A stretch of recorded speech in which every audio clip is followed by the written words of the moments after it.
নাই, তাই অনেকে জানা না যে কীভাবে বাইন্যান্স থেকে সেল করতে হবে হ্যামস্টার কয়েনগুলো। তো আগে বাইন্যান্সে গেলাম,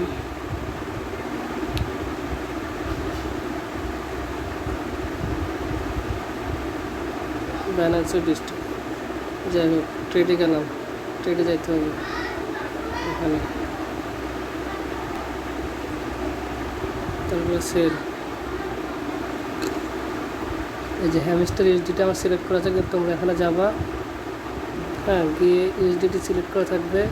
তবে এখানে হ্যামস্টারের HMSTR লিখতে হবে, HMSTR, হ্যামস্টার ইউএসডিটি প্রথম যেটা সেটা। হ্যাঁ, মানে আমরা হ্যামস্টারকে ইউএসডিটিতে কনভার্ট করব। তারপরে হচ্ছে যে এই যেখানে এটা আছে এটা ফুল টেনে দিব, যত হ্যামস্টার আছে হয়ে যাবে। তবে সেল হ্যামস্টার এখানে দিলে সেল হয়ে যাবে, ঠিক আছে। আর যাদের কম আছে, ধরো $10 কম, হ্যাঁ, তারা আমার কাছে সেল দিতে পারবো, সমস্যা নাই, আমার বাইন্যান্সে সেল দিতে পারবো।